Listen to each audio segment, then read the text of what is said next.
রাজধানীর বনানী চেয়ারম্যান বাড়ি এলাকায় সড়ক দুর্ঘটনায় 2 পোশাক শ্রমিক নিহত হয়েছে। প্রতিবাদে সড়ক অবরোধ করে বিক্ষোভ করেছেন সহকর্মীরা। এতে বনানী ও এর আশপাশ এলাকায় তীব্র যানজটের সৃষ্টি হয়েছে। সোমবার সকাল 6টার দিকে বনানীতে চেয়ারম্যান বাড়ি ইউটার্ন ইনকামিংয়ে এই দুর্ঘটনা হয়। এতে নিহত হন 2 নারী পোশাক কর্মী। এ ঘটনার প্রতিবাদে গার্মেন্টস কর্মীরা সড়ক অবরোধ করেন। ইনকামিং ও আউটগোয়িং উভয় দিকের রাস্তা বন্ধ করে দেওয়ায় যান চলাচলে চরম ভোগান্তি সৃষ্টি হয়েছে। এমনকি এলিভেটেড এক্সপ্রেসওয়েতেও তারা যানবাহন চলাচল বন্ধ করে দিয়েছেন। পরিস্থিতি সামাল দেওয়ার চেষ্টা করছে পুলিশ। যান চলাচল সচল রাখতে বনানী কাকলি ক্রসিং এবং মহাখালীর আমতলীতে ডাইভারশন দেওয়া হয়েছে।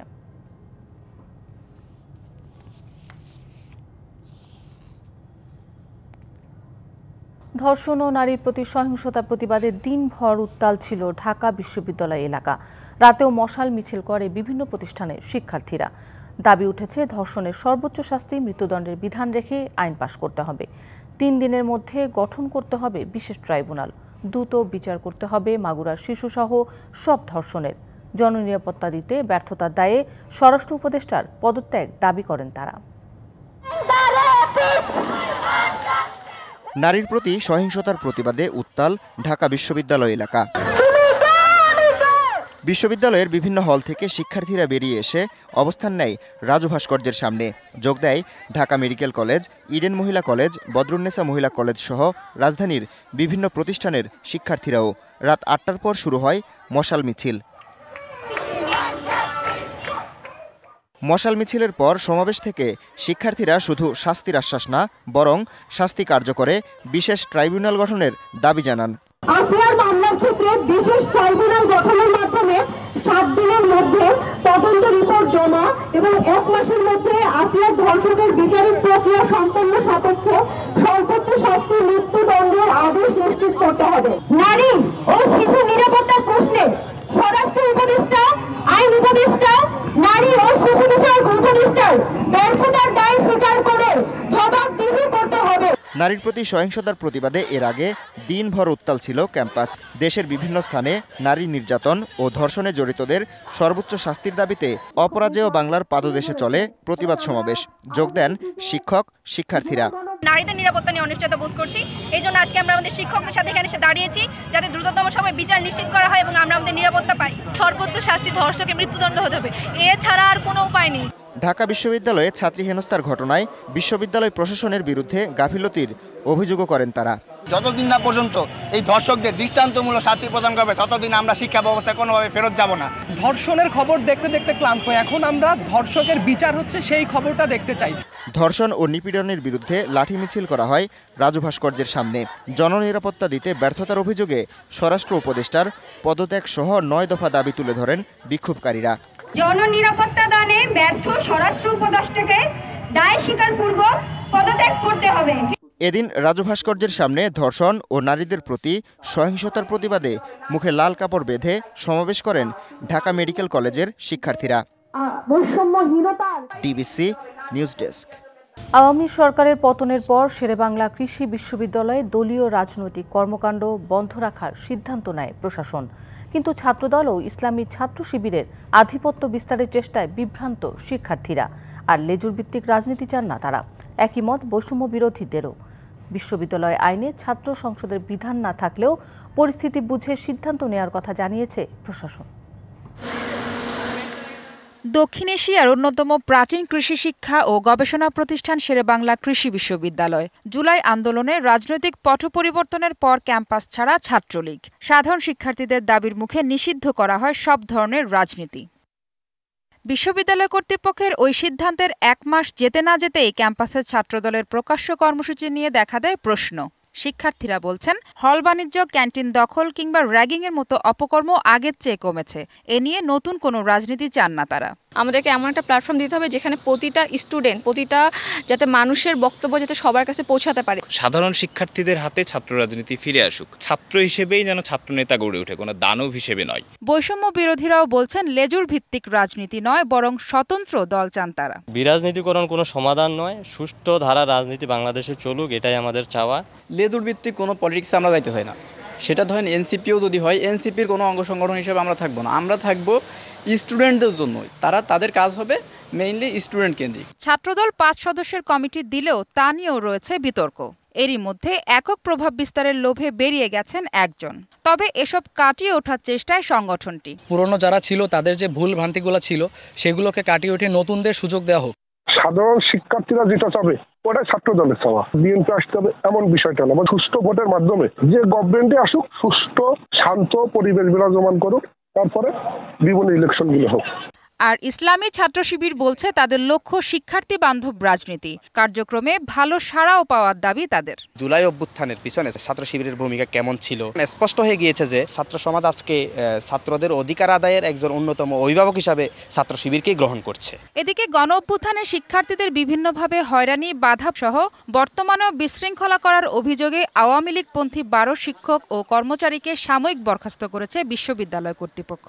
তারা আমাদের হলে দেখা গেছে তাদের ইলেকট্রিসিটি বন্ধ করে দিয়েছিল, গ্যাস বন্ধ করে দিয়েছিল, পানি বন্ধ করে দিয়েছিল, হল ভ্যাকেন্ট করার জন্য ফোর্স করেছে। বাহির থেকে কিছু বহিরাগত নিয়ে এসে তাদের উপর টর্চারিং করার চেষ্টা করেছে। শেরেবাংলা কৃষি বিশ্ববিদ্যালয়ে ছাত্র সংসদের বিধান না থাকলেও ছাত্রদের দাবির মুখে নতুন সিদ্ধান্তের কথা ভাবছে প্রশাসন। বর্তমানে ছাত্র সংসদ বিষয়ে কোনো নীতিমালা নেই, তো আমরা চেষ্টা করছি যে ছাত্র সংসদ বিষয়ক নীতিমালা তৈরি করে তারপরে দেশের নির্বাচনের পরিস্থিতি বুঝে তখন আমরা ছাত্র সংসদ নির্বাচনের দেওয়ার চেষ্টা করব। অতীতে নৈরাজ্যের রাজনীতিতে শিক্ষার্থী কিংবা বিশ্ববিদ্যালয়ের কোনো ভালো কিছু বয়ে আনেনি। তবে ছাত্রদের সাথে সম্পৃক্ততা ও তাদের অধিকার রক্ষায় নতুন নেতৃত্ব চান সংশ্লিষ্টরা। মাহফুজা বৃষ্টি, ডিভিসি নিউজ, ঢাকা। 8 বছরে বাংলাদেশের অভ্যন্তরে এবং আশপাশে ছোট ও মাঝারি মাত্রার কমপক্ষে 221টি ভূমিকম্প হয়েছে, যা স্বাভাবিকের চেয়ে অনেক বেশি জানিয়ে ভূমিকম্পবিদরা বলছেন বারবার এমন কম্পন বড় ভূমিকম্পের আগামবার্তা। ভূ অভ্যন্তরের টেকটনিক প্লেটের অবস্থান এবং এতে সঞ্চিত শক্তি গবেষণা করে বাংলাদেশের 9 মাত্রা পর্যন্ত ভূমিকম্পের শঙ্কা দেখছেন তারা।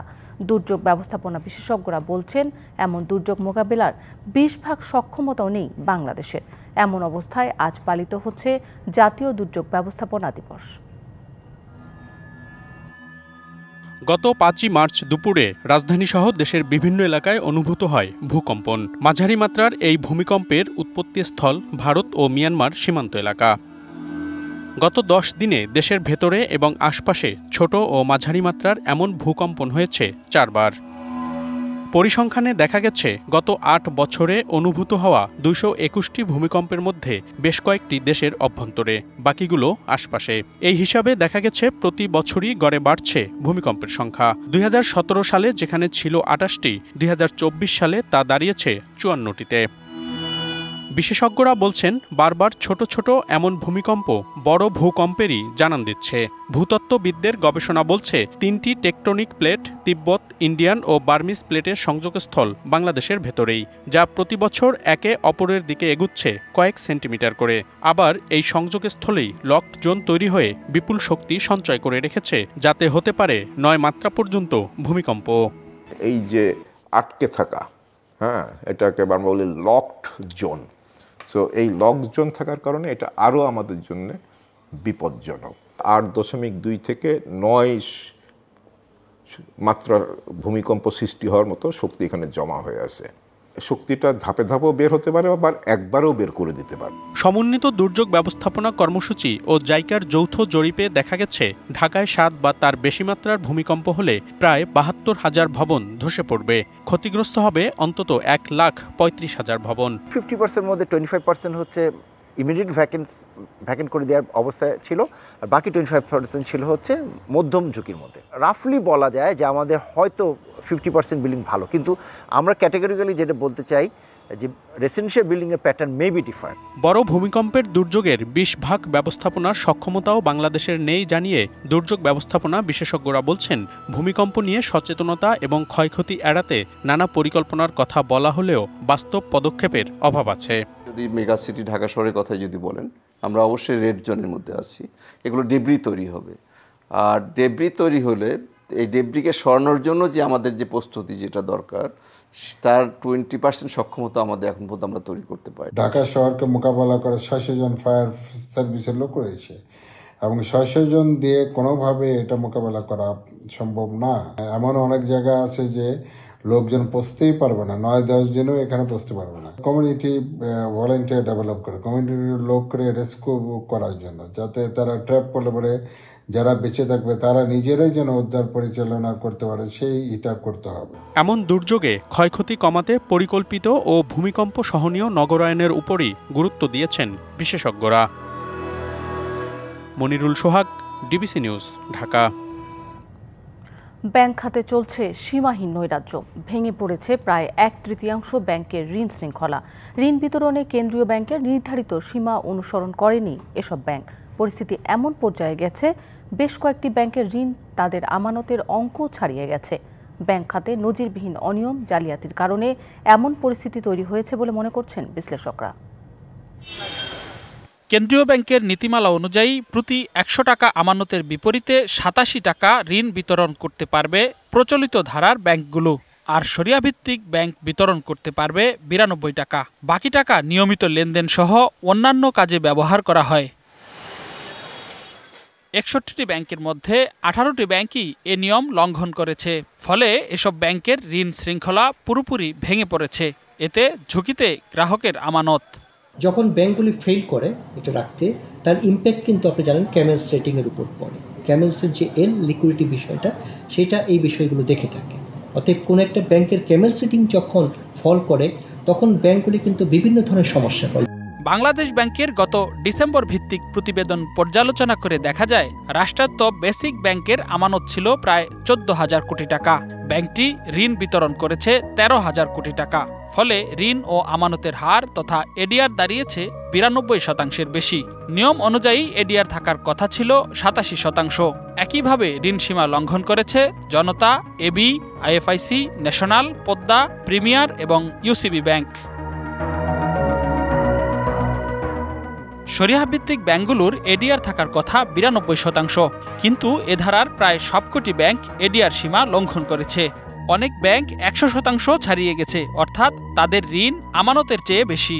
তথ্য বলছে, গত ডিসেম্বর শেষে এডিআর লঙ্ঘন করেছে এক্সিম, ফার্স্ট সিকিউরিটি, গ্লোবাল ইসলামী, ইসলামী ব্যাংক, স্ট্যান্ডার্ড, সোশ্যাল ইসলামী এবং ইউনিয়ন ব্যাংক।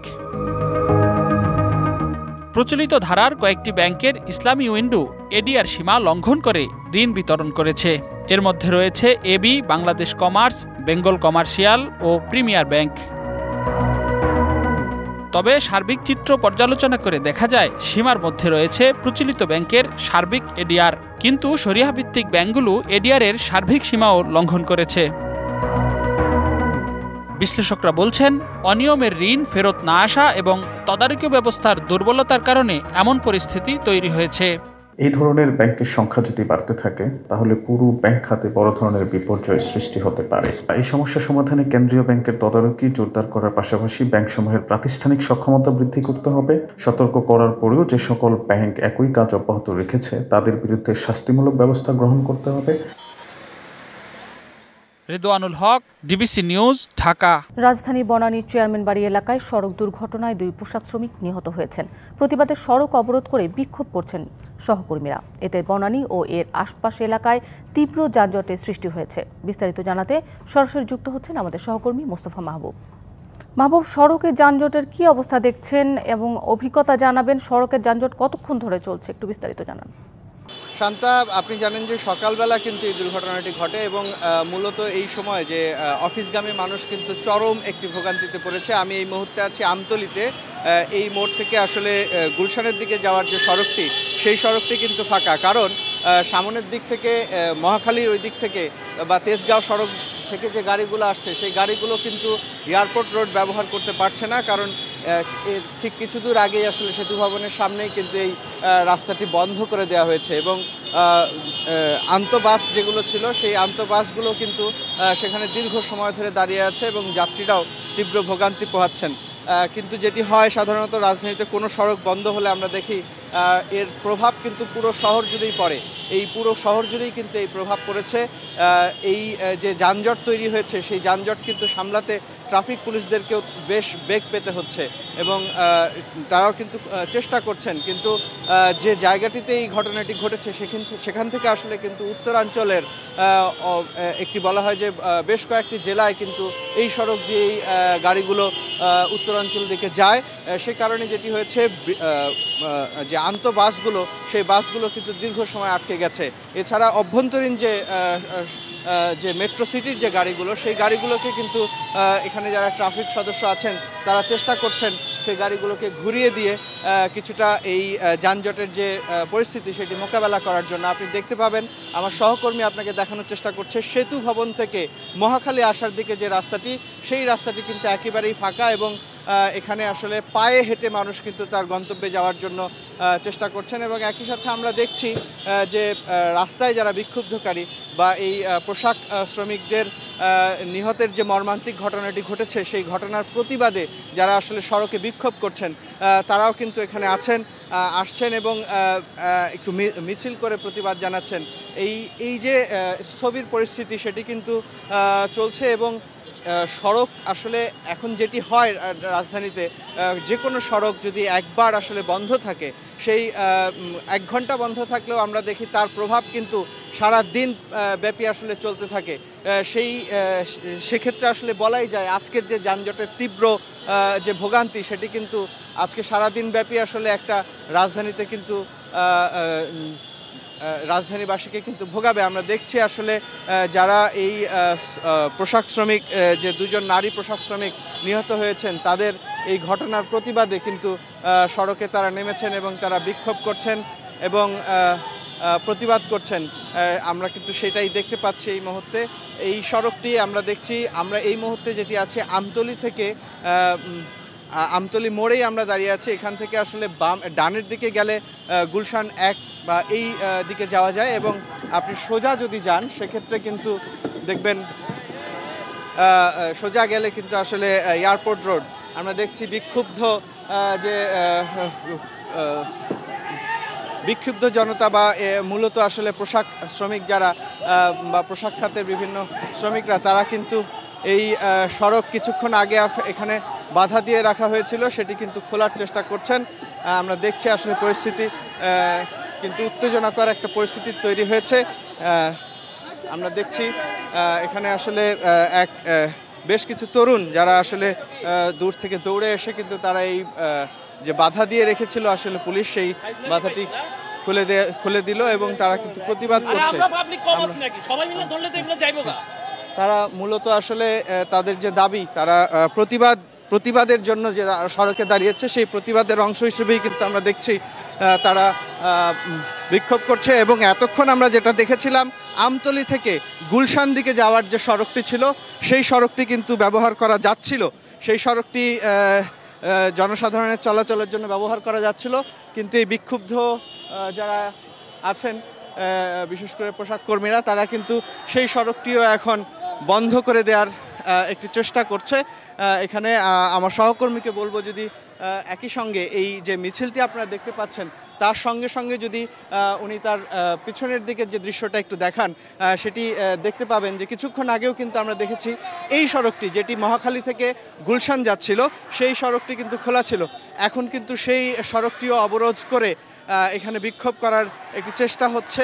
এখানে মূলত তরুণ বয়সের গার্মেন্টস কর্মী যারা তাদেরকেই আমরা কিন্তু দেখতে পাচ্ছি, নারী এবং পুরুষ সব ধরনের মানুষের কিন্তু সংমিশ্রণ আছে। আপনি দেখতে পাবেন আমার সহকর্মী আপনাকে দেখাচ্ছে ঠিক আমতলী মোড়েই কিন্তু এই বিক্ষোভটি সংঘটিত হচ্ছে এবং তাদেরকে নিয়ন্ত্রণ করার জন্য আমরা এখানে আশেপাশে পর্যাপ্ত কোনো আইন শৃঙ্খলা বাহিনী বা সেই ব্যবস্থাও কিন্তু দেখছি না। এখন যেটি পরিস্থিতি দাঁড়ালো কিছুক্ষণ আগেও মহাখালী থেকে গুলশান এই সড়কটি বা গুলশান থেকে মহাখালী হয়ে শেরেবাংলানগর বা এইদিকে যাওয়ার যে রাস্তাটি ছিল সেটিও কিন্তু এখন বন্ধ হয়ে গেল, অর্থাৎ পুরো এলাকাটি কিন্তু এখন স্থবির একটি পরিবেশ তৈরি হয়েছে। তো শান্তা, এই পরিস্থিতি আসলে কতক্ষণ চলবে সেটি কিন্তু বলা মুশকিল, কারণ আমরা আইন শৃঙ্খলা বাহিনীর কোনো তৎপরতাও এখানে দেখছি না এবং আন্দোলনকারীদেরকে থামানোর যে চেষ্টা সেই চেষ্টাও কিন্তু আমরা দেখছি না। তো এই ছিল এখন পর্যন্ত আমার কাছে। শান্তা। মাহবুব, আপনাকে ধন্যবাদ। ঈদের এখনও বাকি অনেক দিন, প্রতিদিনই ভিড় বাড়ছে বিপণী বিতান ও দোকানগুলোতে। এরই মধ্যে জমে উঠেছে পাকিস্তানি 3 পিসের বেচাকেনা। ক্রেতাদের পছন্দ কটসেট, 3 পিস ও 1 পিস। ঈদ কেনাকাটায় শপিং মল দোকানে বাড়ছে ক্রেতাদের ভিড়। দেশীয় পোশাকের পাশাপাশি এবার মার্কেট দখল করে আছে পাকিস্তানি পণ্য। এবারের ঈদে ক্রেতাদের পছন্দ পাকিস্তানি থ্রি পিস। শীর্ষে রয়েছে আঘানুর, সাদাবাহার, মারিয়াবি ও অন্যান্য বাহারি ডিজাইনের পোশাক। কাপড়, ডিজাইন ও রঙের তারতম্য দেখে শুনে পছন্দের পোশাক কিনছেন নারীরা। আমি পাকিস্তানি নুটসের ড্রেস নিচ্ছি, এটা এবার ট্রেনিংয়ে চলতেছে। এবার গিয়ে আমি 4টা ড্রেস কিনেছি, একটা হচ্ছে সারারা, একটা বুটিক্স, একটা ইন্ডিয়ান আর একটা নর্মাল সুতি। সো গত বছরের তুলনায় এবার একটু দামটা বেশি, বাট ঈদে তো শপিং করতেই হয়। ইন্ডিয়ান ড্রেসগুলো অফ আছে, যার কারণে পাকিস্তানি ড্রেসগুলোর দাম মোটামুটি আগের তুলনায় একটু বেশি। ভারত থেকে পণ্যের আমদানি কম হওয়ায় ক্রেতারা ঝুঁকছেন পাকিস্তানি পোশাকের দিকে, জানান বিক্রেতারা। যাদের আসলে একটু বাজেট বেশি তারা নুটস, তাওয়াক্কাল এই ধরনের 7 থেকে 10,000 টাকার মধ্যে এই ধরনের ড্রেসগুলো কিনতে পারতেছে।